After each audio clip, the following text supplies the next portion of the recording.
Begitu Pak. Cukup, terima kasih Pak Ketua. Terima kasih, sudah cukup ya. Selanjutnya, saya persilakan penyanggah ketiga, Profesor Didik Junaidi Rahbini, MSc PhD, untuk memukakan pertanyaan atau sanggahan. Silakan. Baik, bismillahirrahmanirrahim. Assalamualaikum warahmatullahi wabarakatuh. Untuk saudara Promovendus, saya menyiapkan satu pertanyaan, tinggal saya bacakan saja. Ya. Saya sebagai penguji tidak lagi hanya melihat metodologi, ya. Tapi saya ingin masuk ke substansi strategis dan dampak. Mengapa dampak? Karena Promovendus yang bersangkutan sebagai mahasiswa sekaligus pengambil kebijakan. Ya. Dan saya berpandangan bahwa industri strategis ini, ya, tentu bersama industri yang lain, adalah kunci, ya, bagi kepemimpinan Prabowo untuk bisa maju dengan tumbuh 7-8%. Jika tidak, lupakan saja. Mengapa 10 tahun ini industri mampet di 3-4%? Jangan berharap bisa tumbuh 7%. Ya. Karena itu industri harus tumbuh 8-10%. Ya. Pertanyaan saya sekaligus kritik, ya. Di publik sudah terdengar kritik dari almarhum Faisal Basri, juga seorang wakil presiden yang insya Allah ada di depan saudara. Kritik saya, dimensi ini kan dimensi berkeadilan. Dan kritik dari Bapak Wakil Presiden, bahwa rancangan yang dibikin sekarang ini lebih menguntungkan pihak asing. Sementara sumber daya alam di pasal 33 untuk kemakmuran sebesar-besar kemakmuran rakyat. Nah, pandangan saya dengan industri yang harus diserahkan kepada nasional sesuai dengan rekomendasi saudara Promovendus, ya, yaitu ketiga, dukungan pendanaan untuk perusahaan nasional di sektor hilirisasi. Apakah ini mungkin? Ya? Apakah bisa? Apakah visible? Ya, mengambil sendiri sumber daya alam yang kita punyai untuk kemakmuran sebesar-besar untuk rakyat. Terima kasih. Pertanyaannya susah, tapi ya kita jawab sebagai mahasiswa lah. Yang terhormat Bapak Profesor Didik Junaidi Rahbini, Master of Science, Doctor of Philosophy, izinkan saya menjawab pertanyaan Bapak sebagai berikut. Yang pertama, dalam waktu 2 tahun terakhir, kalau kita baca di medsos, di berita-berita, banyak pro kontra terkait dengan hilirisasi khususnya nikel. Dan saya setuju dengan pertanyaan Pak Didik. Pertanyaan berikut adalah bagaimana cara untuk mendorong itu. Ada 2 hal sebelum saya menjawab. Yang pertama, almarhum senior saya Pak Faisal mengatakan bahwa nikel di Indonesia hanya sekitar 45-50 dolar per ton. Nilai di luar negeri kurang lebih sekitar 75 dolar sampai 80 dolar. Tidak salah itu. Cuma menurut saya yang harus dihitung adalah berapa kos logistik sampai di negara tujuan. Itu dibutuhkan kurang lebih sekitar 12 sampai 15 dolar. Berapa pajak ekspor kita yang kita kenakan dari ekspor itu? Itu kurang lebih sekitar 5 sampai 6 dolar. Berapa biaya logistik dari pelabuhan untuk dikirim ke smelternya?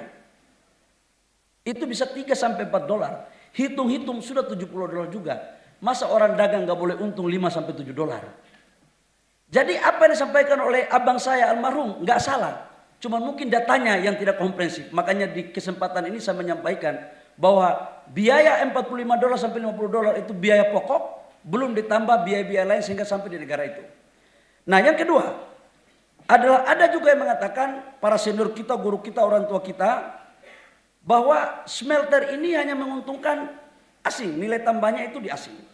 Enggak salah juga, itu benar. Tapi mari kita menengok ke belakang, apa sih yang negara ini sudah buat dalam konteks untuk menyiapkan dalam rangka meningkatkan nilai tambah dan seluruh nilai tambah itu dari Indonesia. Pertama, pada tahun 2020-2021, kalau ada perbankan tolong cek. Mana ada perbankan nasional kita yang membiayai smelter.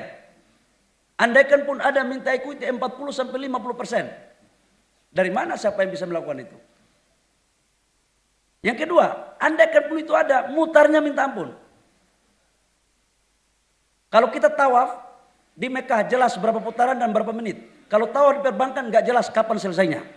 Itu baru administrasinya, belum keputusan kreditnya. Nah, kemudian undang-undang negara kita itu kan memungkinkan untuk ada investasi asing sejak tahun 67.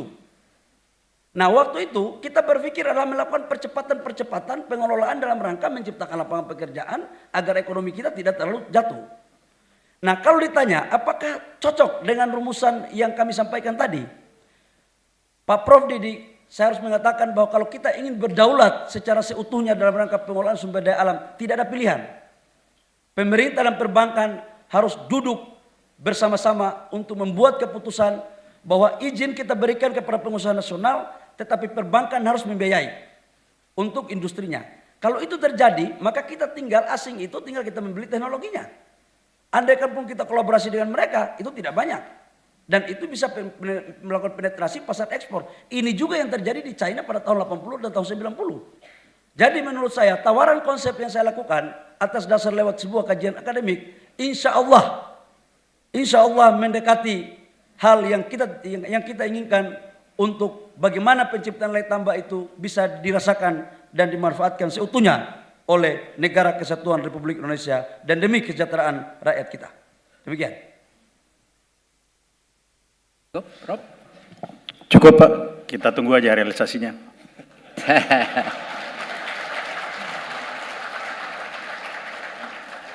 Terima kasih. Kita lanjutkan sekarang penyangga keempat, Profesor Dr. Arif Satria, SP, MSI, untuk mengemukakan pertanyaan atau sanggahan. Silakan. Baik, terima kasih pimpinan. Saudara Promovendus, pada tabel 53 terkait dengan dampak lingkungan baik di Morowali maupun di Halmahera Tengah, untuk hampir semua kategori dampaknya buruk dan buruk sekali. Itu menurut hasil temuan Promovendus. Tentu ini berdampak pada kualitas hidup masyarakat lokal hari ini maupun masa mendatang. Namun pada penelitian ini yang diarahkan tujuannya menganalisis kebijakan yang berkeadilan dan berkelanjutan, saya belum menemukan analisis terhadap mengapa kerusakan lingkungan yang amat buruk itu bisa terjadi dan bagaimana solusinya. Kalau kita mengacu pada teori resource management, kerusakan sumber daya alam itu kan bisa terjadi karena 3 hal. Kegagalan pemerintah, kegagalan pasar, atau kegagalan masyarakat. Nah, di antara 3 itu kira-kira menurut Promovendus mana yang dominan yang memberikan kontribusi terhadap kerusakan lingkungan yang amat buruk menurut Promovendus. Katakanlah misal kegagalan pemerintah, ya. Apakah memang ada aturan yang lemah atau aturannya tidak ditegakkan? Dan sebagai pengawal perizinan asing ada di Indonesia, bagaimana kontribusi Kementerian Investasi dalam memberikan sumbangan pada kerusakan lingkungan ini? Kalau memang itu ada, mohon dibantah. Kedua, kalau tadi perbankan sebagai solusi yang Promovendus sampaikan untuk mendorong insentif bagi tumbuhnya pengusaha nasional dan lokal. Namun saya belum melihat kebijakan apa yang memang diarahkan untuk mengurangi dominasi asing. Karena asing datang karena ada karpet merah, karena ada berbagai kemudahan. Apakah lantas ketika kita akan mengurangi dominasi asing, meningkatkan peran pengusaha nasional, seluruh dan kebanyakan kemudahan-kemudahan itu kita cabut? Yang terakhir, Pak Sumitro pernah mengenalkan perbedaan term antara pertumbuhan dan pembangunan. Bahkan sebuah daerah maju bisa disebut terjadi pertumbuhan tanpa pembangunan. Nah, apakah di Halmahera dan Morowali itu terjadi pertumbuhan tanpa pembangunan? Terima kasih. Sama susahnya ini kelihatannya. Yang terhormat Bapak Profesor Dr. Arif Satria, Sarjana Pertanian Magister Sains, izinkan saya menjawab pertanyaan Bapak sebagai berikut. Yang pertama, tolong tampilkan slide tentang perbedaan antara air yang ada di Halmahera Tengah dan di Morowali. Bapak Ibu semua, para Bapak penguji, khususnya Pak Prof. Arif Satria, kalau kita lihat yang coklat itu berada di daerah Morowali. Kawasan industri Morowali dilakukan sejak tahun 2012-2013, tapi waktu itu belum masif. Mulai berjalan dan mulai masif itu di tahun 2016-2017. Dan jujur, di Republik ini belum ada satu kawasan industri yang dilakukan secara paralel yang masif seperti di Morowali. Ini barang baru. Ini barang baru sekali. Dan kemudian ini terjadi sampai dengan sekarang ini. Kita tahu bahwa kondisinya tidak terlalu baik. Makanya saya katakan sangat buruk. Coba kita bandingkan dengan di Wedabai, di Halmahera Tengah yang biru itu. Kami ini mulai di groundbreaking 2018 akhir dan 2019 saya sudah jadi kepala BKPM dan saya sendiri yang mengawal ini industrinya. Apa yang saya mau sampaikan, saya belajar daripada apa yang sudah dilakukan di Morowali untuk tidak terulang di Wedabai. Setelah saya melihat, yang pertama memang perencanaannya yang parsial. Perencanaannya yang belum kokoh karena belum ada contoh. Jadi memang seperti anak lah, kalau anak baru lahir jatuh-jatuh ya biasa itu. Tapi kalau dia jatuh terus itu nanti ya nggak bagus. Jadi harus dipelajari untuk jangan jatuh lagi, kira-kira begitu. Nah, kondisi ini kemudian saya pakai di Halmahera Tengah. Penegakan aturan. Aturannya sudah bagus, kurang ditegakkan. Karena waktu itu kita mau tegakkan juga seperti apa? Karena contohnya belum ada. Bingung-bingung semua, meraba-raba semua. Mimpi aja kira-kira begitu. Jadi sambil meraba. Nah kalau ditanya, formulasi apa kegagalan ini terjadi? Apakah pemerintah, pasar, atau sosial? Menurut saya digabungkan tiga-tiga. Ini tiga-tiga punya sumbangsi semua ini. Tapi sebagai negara yang terus berkembang, tidak boleh mundur berpikir ke belakang. Yang tidak baik kita perbaiki. Dan ke depan untuk membangun kawasan-kawasan industri, ketika kami di Kementerian Investasi, kami sudah membuat standar. Standarnya minimal harus sama dengan di Wedabai. Sambil kita memperbaiki yang di Morowali. Karena memang di situ ada pelabuhan yang harusnya nggak boleh untuk muat batu bara di dalam amdalnya. Itu ditaruh ada amdalnya, makanya ISPA paling banyak itu. Dan sekarang kita mulai melakukan perbaikan. Dan penegakan aturan menurut saya harus betul-betul kita ketat untuk bisa mewujudkan ke sana. Yang kedua, apa solusi untuk dominasi asing terhadap smelter? Sekali lagi ya, bukan tambangnya Pak Prof, smelternya. Nah, caranya adalah pertama, tapi saya nggak tahu ya, ke depan saya masih dipakai atau tidak. Saya kalau saya masih dipakai, saya terapkan betul ini hasil disertasi saya. Tapi kalau sekedar omong-omong akademik, ya saya sampaikan. Idealnya adalah tambang yang kurang lebih sekitar 4.000 ke atas dan cadangannya bagus, itu harus dimiliki oleh BUMN atau pengusaha nasional. Asing masuk nggak boleh memiliki tambang, tapi dia masuk swap kepada yang punya tambang. Ini salah satu cara agar dominasi itu tidak terjadi. Itu satu dari sisi kepemilikan. Yang kedua adalah memang perbankan kita mau tidak mau setengah dipaksa. Harus dijadikan semacam PSN, proyek strategi nasional. Tetapi harus pengusahanya yang clear and clean.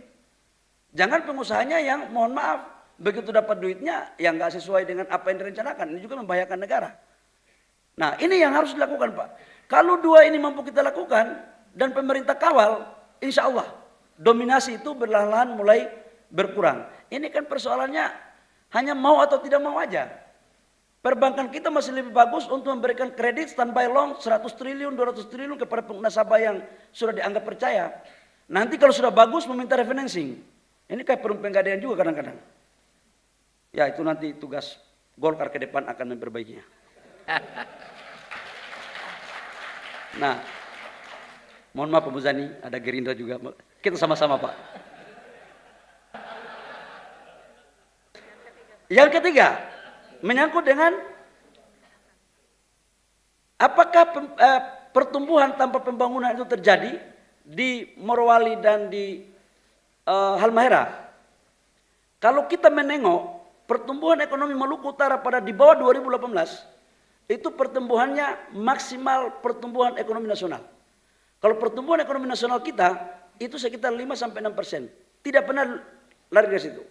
Tapi sejak smelter ada, sejak investasi hilirisasi terjadi, 2020-2021, pertumbuhan ekonomi di Halmahera Tengah sudah mencapai 20%. Artinya, teori yang mengatakan tanpa pembangunan pertumbuhan ekonomi terjadi, itu tidak terjadi pada wilayah-wilayah ini. Itu juga termasuk pada wilayah di Morowali. Karena pertanyaannya seperti kita lagi tanya jawab, jadi saya akhiri. Terima kasih.